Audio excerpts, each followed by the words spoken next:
नमस्कार। ये आकाशवाणी शिमला है। अब आप राजकुमारी चंदेल से प्रादेशिक समाचार सुनिए। आज के मुख्य समाचार। केंद्रीय सूचना व प्रसारण सचिव संजय जाजू ने कहा, वेब्स बाजार 2025 ने किया 1000 करोड़ से अधिक का कारोबार। नगर निगम शिमला की अदालत ने संजौली स्थित विवादित मस्जिद का पूरा ढांचा गिराने के दिए आदेश। कृषि मंत्री चंद्र कुमार ने कहा, चाय उद्योग के उत्थान के लिए हर संभव सहायता देगी प्रदेश सरकार। और नेता प्रतिपक्ष जयराम ठाकुर ने कहा, प्रदेश सरकार ने व्यवस्था परिवर्तन के नाम पर व्यवस्था का बनाया मजाक। अब समाचार विस्तार से। सूचना व प्रसारण मंत्री अश्विनी वैष्णव ने कहा है कि भारत मीडिया और मनोरंजन क्षेत्र में वैश्विक नेतृत्व कर सकता है। उन्होंने कहा कि कई वैश्विक कंपनियों ने इस संबंध में भारत के साथ काम करने की इच्छा जताई है। गूगल, मेटा और माइक्रोसॉफ्ट सहित 7 वैश्विक फर्मों ने आज मुंबई में वेब्स शिखर सम्मेलन के दौरान भारतीय रचनात्मक प्रौद्योगिकी संस्थान के साथ एक समझौता ज्ञापन पर हस्ताक्षर किए। इस बीच सूचना और प्रसारण राज्य मंत्री डॉक्टर एल मुरुगन ने देश भर में हो रहे कम्युनिटी रेडियो के कार्यों की प्रशंसा की। वे आज वेब्स में कम्युनिटी रेडियो सम्मेलन के उद्घाटन सत्र को संबोधित कर रहे थे। इस बीच सूचना और प्रसारण सचिव संजय जाजू ने कहा कि वेब्स बाजार 2025 ने 1000 करोड़ रुपए से अधिक का कारोबार किया है। उन्होंने कहा कि वेब्स बाजार में शीर्ष स्तर की कंपनियां भाग ले रही है। वेब्स बाजार में लगभग 1000 करोड़ की खरीद फरोख्त अभी तक हो चुकी है। बहुत सारे सेशंस, थॉट लीडर्स का आना, उनकी नेटवर्किंग, उनकी कॉन्वर्सेशंस, ये सब हमारे देश की मीडिया और एंटरटेनमेंट इंडस्ट्री को आगे बढ़ाने में एक मील का पत्थर बनकर साबित होगी। नगर निगम शिमला के आयुक्त की अदालत ने संजौली की विवादित मस्जिद का पूरा ढांचा गिराने के आदेश दिए हैं। निगम आयुक्त की अदालत ने आज इस संबंध में अपना फैसला सुनाया। निगम आयुक्त की अदालत के फैसले की जानकारी देते हुए अधिवक्ता जगतपाल सिंह ने बताया कि वक्फ बोर्ड को आज मस्जिद की जमीन पर मालिकाना हक के कागजात और मस्जिद का नक्शा अदालत में पेश करने को कहा गया था, लेकिन वक्फ बोर्ड के वकील ने ना तो सही दस्तावेज दिए और ना ही अपना पक्ष मजबूती से रख पाए।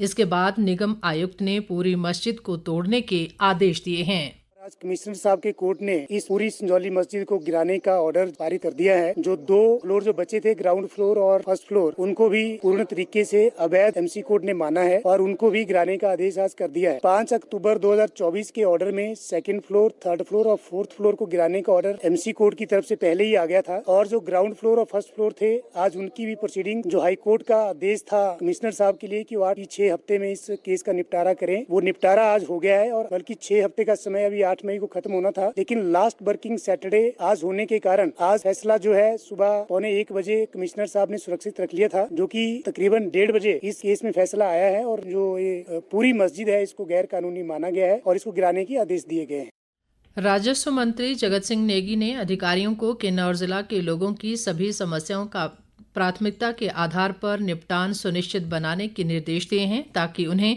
प्रदेश सरकार द्वारा आरंभ किए गए विकास कार्यों का लाभ मिल सके। जगत सिंह नेगी आज रिकांगपिओ में जिला शिकायत निवारण समिति की बैठक की अध्यक्षता कर रहे थे।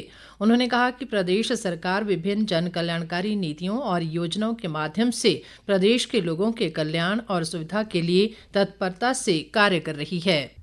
पूर्व केंद्रीय मंत्री व हमीरपुर से भाजपा सांसद अनुराग ठाकुर ने कहा है कि हिमालय क्षेत्र में ग्लेशियर झीलों का बढ़ना पर्वतीय समुदाय के लिए गंभीर खतरा है। अनुराग ठाकुर आज नई दिल्ली में आर्कटिक सर्किल कार्यक्रम में ध्रुवीय क्षेत्रों को भारत के अपने जलवायु और भविष्य को जोड़ने व आर्कटिक और हिमालय के बीच गहरे संबंधों पर बोल रहे थे। उन्होंने कहा कि अकेले हिमाचल प्रदेश में ही ग्लेशियर झीलों की संख्या वर्ष 2005 में 127 से बढ़कर वर्ष 2015 में 156 हो गई है। अनुराग ठाकुर ने कहा कि आर्कटिक में जो कुछ भी होता है वो आर्कटिक तक ही सीमित नहीं रहता, बल्कि इसका प्रभाव भारत जैसे देश पर भी पड़ता है जो आर्कटिक से बहुत दूर है।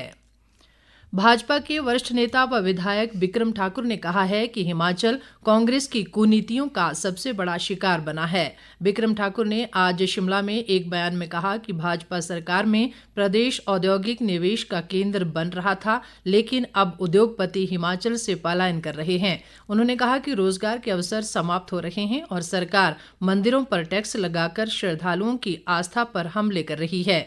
बिक्रम ठाकुर ने कहा कि सुखू सरकार ने झूठ बोलने के सभी रिकॉर्ड तोड़ दिए हैं। कांग्रेस 5 साल में 5 लाख सरकारी नौकरियां देने की गारंटी पर सत्ता में आई थी, लेकिन अब सरकार इसके विपरीत सरकारी नौकरियां ही खत्म कर रही है। उन्होंने चूड़धार यात्रा पर जाने वाले लोगों पर टैक्स लगाने के सरकार के फैसले को एक धर्म विशेष लोगों की आस्था के साथ खिलवाड़ करार दिया।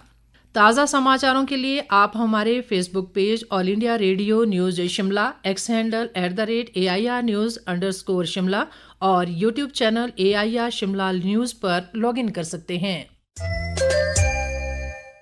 ये समाचार आकाशवाणी शिमला से प्रसारित किए जा रहे हैं।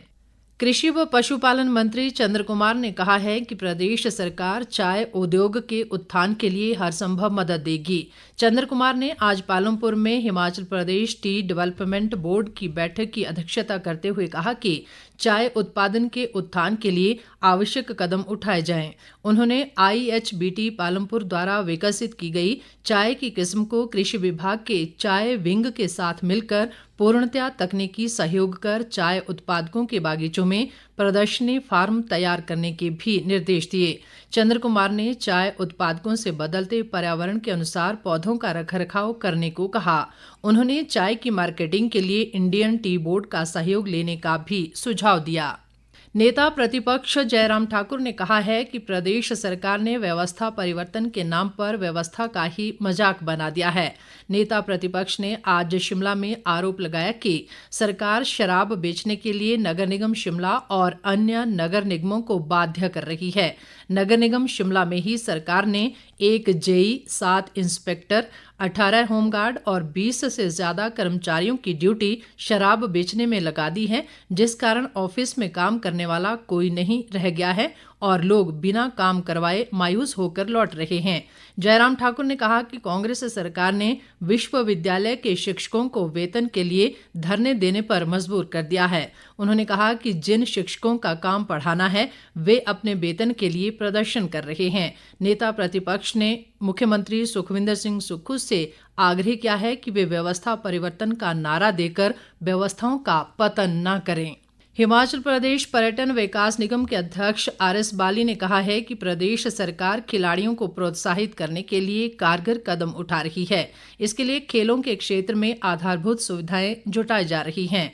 बाली आज ITI बड़ोह में जिला स्तरीय महिला खेलकूद प्रतियोगिता के समापन अवसर पर बोल रहे थे।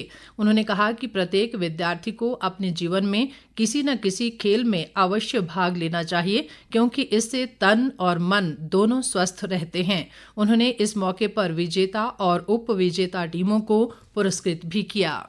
कसौली के विधायक विनोद सुल्तानपुरी ने कहा है कि प्रदेश सरकार जन समस्याओं का समयबद्ध निपटारा करने के लिए प्रयासरत है। उन्होंने आज कसौली विधानसभा क्षेत्र की हरिपुर पंचायत में हिमाचल प्रदेश भवन एवं अन्य सन्निर्माण श्रमिक कल्याण बोर्ड द्वारा आयोजित कार्यक्रम की अध्यक्षता करते हुए कहा कि लोग सरकार द्वारा चलाई जा रही योजनाओं का लाभ उठाएं। उन्होंने कहा कि जिला, उपमंडल, खंड और ग्राम स्तर पर सभी योजनाओं की जानकारी उपलब्ध है और लोगों को इनका लाभ उठाना चाहिए। कार्यक्रम को बोर्ड के अध्यक्ष नरदेव सिंह कंवर ने भी संबोधित किया। अंतर्राष्ट्रीय क्रिकेट स्टेडियम धर्मशाला में कल होने वाले IPL मुकाबले में पंजाब किंग्स का मुकाबला लखनऊ सुपर जायंट्स के साथ होगा। ये मैच भारतीय समयानुसार शाम 7:30 बजे से शुरू होगा। इससे पहले लखनऊ सुपर जायंट्स की टीम ने कल शाम के सत्र में अभ्यास किया और पिच की जानकारी ली। चंबा पांगी वाया किलाड़ साचपास मार्ग को बहाल करने के लिए लोक निर्माण विभाग द्वारा युद्ध स्तर पर कार्य जारी है। उपायुक्त मुकेश रेपसवाल ने बताया कि साच दर्रे को जून माह तक वाहनों की आवाजाही के लिए खोल दिया जाएगा। उन्होंने कहा कि समुद्र तल से करीब 14,500 फीट की ऊंचाई पर स्थित साच दर्रे से भारी बर्फ को हटाना प्रशासन के लिए बड़ी चुनौती है, जिनमें करीब 15 छोटे बड़े ग्लेशियर हैं। साच पास की जो ओपनिंग का कार्य है वो पांगी सब डिवीजन के जो पीडब्ल्यूडी के अधिकारी है उनकी तरफ से कर दिया गया है, परंतु क्योंकि बर्फ काफ़ी ज़्यादा है तो समय उसमें लगेगा। हमें अपेक्षित है कि हम जून अंत या जुलाई के शुरुआती हफ्ते 2 हफ्ते में इस रोड को ट्रैफिक के लिए खोल पाएंगे। अंत में मुख्य समाचार एक बार फिर। केंद्रीय सूचना व प्रसारण सचिव संजय जाजू ने कहा, वेव्स बाजार 2025 ने 1000 करोड़ से अधिक का कारोबार किया। नगर निगम शिमला की अदालत ने संजौली स्थित विवादित मस्जिद का पूरा ढांचा गिराने के दिए आदेश। कृषि मंत्री चंद्र कुमार ने कहा, चाय उद्योग के उत्थान के लिए हर संभव सहायता देगी प्रदेश सरकार। और नेता प्रतिपक्ष जयराम ठाकुर ने कहा, प्रदेश सरकार ने व्यवस्था परिवर्तन के नाम पर व्यवस्था का बनाया मजाक। इसी के साथ ये समाचार बुलेटिन समाप्त हुआ। हमारा अगला बुलेटिन आप सुन सकते हैं कल सुबह 9:20 पर। नमस्कार।